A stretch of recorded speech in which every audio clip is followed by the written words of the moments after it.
বন্ধুসকল Indian film ইণ্ডাষ্ট্ৰিটোত এনেকুৱা কিছুমান ইণ্ডাষ্ট্ৰি আছে যি নেকি আমাৰ ইণ্ডিয়ান চিনেমা ইণ্ডাষ্ট্ৰিটো বহুত হাই লেভেলত লৈ গৈছে। সেইটো লাগিলে তেলেগুৱে হওক বা বলিউডে হওক বা মালায়াম ইণ্ডাষ্ট্ৰিয়ে হওক, ঠিক আছে।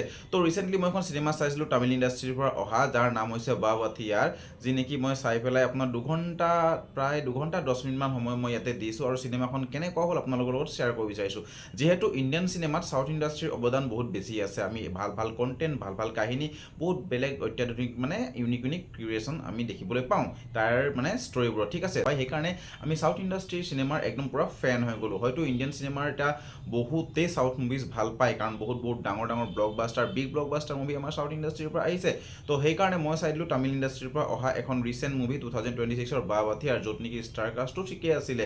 কাৰ্থি লিড মানে এক্ট্ৰেছত আছিলে আপোনাৰ কীৰ্তি ছেট্টি, আৰু ইফালে আছিলে সাত্যৰাজ। তো ষ্টাৰ কাষ্টটো তাগৰাই আছিলে। তো চিনেমাখন তাগৰা হ'ল নহ'ল এইটো মই আপোনালোকক জনাওঁ আহক। 2 ঘণ্টা 10 মিনিটৰ এইখন মুভি, যি নেকি মই অলৰেডি চাই দিলোঁ প্ৰাইম ভিডিঅ'ত, এতিয়া একদম এভেইলেবল আছে। হিন্দী, মালায়ালাম, কৰ্ণাটক, কান্নাড়া, আপোনাৰ 5টা লেংগুৱেজতে এভেইলেবল আছে। আপোনালোকে চাব পাৰে ইচ্ছা কৰিলে। তো বেছি দেৰি নকৰি মই অকণমান প্লটটোৰ বিষয়ে আপোনালোকক কথা কৈ ইয়াতে মানে এজন বহুত বুঢ়া ব্যক্তিক দেখুওৱা যায়, তাৰ নেকি নাতি, যাক নেকি তেখেতৰ সপোন থাকে একদম ভাল এজন পুলিচ বিষয়া হৈ পেশা দৰিদ্ৰক সহায় কৰাটো আৰু বেয়া পক্ষক মাত মতাটো, ঠিক আছে।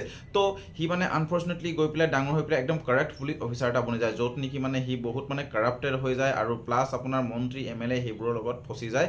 সেই ফচি মানে এনেকুৱা এটা লেভেললৈকে সি গুচি যায়, তাৰ পৰা ওলাব পাৰে নোৱাৰে, আৰু সেই মানে বুঢ়া ব্যক্তিগৰাকী মানে ককাকৰ আদৰ্শত চলিব পাৰে নোৱাৰে। সেই চিনেমাখন ইয়াতে মানে কাহিনীটো সেই তাৰ ওপৰতে ঘূৰি থাকে, ঠিক আছে। তো এনেকুৱা নহয় যে চিনেমাখন এনেকুৱা কনচেপ্টত আপোনালোকে আগতে নাই চোৱা। এনেকুৱা ধৰণৰ বহুতো চিনেমা আছে যি নেকি আপোনালোকে চাউথ ইণ্ডাষ্ট্ৰিৰ পৰা উপভোগ কৰিছে, আৰু ময়ো চাই দিলোঁ। তো মানে এনেকুৱা হৈ যায় চাউথ ইণ্ডাষ্ট্ৰিৰ ফালৰ পৰা বহুত যেনেকৈ তাগৰা ছাছপেন্স থকা বা তাগৰা ইউনিক ষ্টৰি থকা চিনেমা চাই দিওঁ। তো এইবোৰ চিনেমা আহিলে মানে ইমান এটা ভালো নলগা হৈ যায়, কাৰণ মই জাষ্ট চিনেমাখন চাব লাগে কাৰণে চালোঁ, একো এক্সপেক্টেশ্যন নাছিলে, কিন্তু মই একো ৱাও মুভমেণ্ট বা বহুত বেছি ডাঙৰ ইম্পেক্ট মই এইখন চিনেমাৰ পৰা একো নাপালোঁ। কাৰণ কেলে গম পাই নাই, কাৰণ চিনেমাখনৰ ষ্টৰি ৰাইটিং ইমান ভাল হোৱা নাই। আৰে কাৰ্থি এনেকুৱা এটা মানে এক্টৰ যি নেকি কেথি নিচিনা চিনেমা দিছে, থিৰান নিচিনা চিনেমা দিছে। তো এনেকুৱা এখন চিনেমা তাৰ পৰা মই আশা কৰা নাছিলোঁ। মই তাক চাই পেলাই চিনেমাখন চাবলৈ লৈছিলোঁ, কিন্তু 2 ঘণ্টা 10 মিনিট সময় মই নিৰাশে হ'লোঁ। মই বহুত বেছি ডাঙৰ একো দেখিয়ে নাপালোঁ চিনেমাখনত, য'ত নেকি আপোনালোকৰ আগত মই এক্সাইটমেণ্ট হৈ পেলাই ক'ব পাৰিম। কিন্তু আপোনালোকে যদি চাউথ ইণ্ডাষ্ট্ৰিৰ চিনেমা চাই বহুত বেছি ভাল পায়, এইখন আপোনালোকে চাব পাৰে। এইখন আপোনালোকৰ ওৱান টাইম ৱাচ হৈ যাব।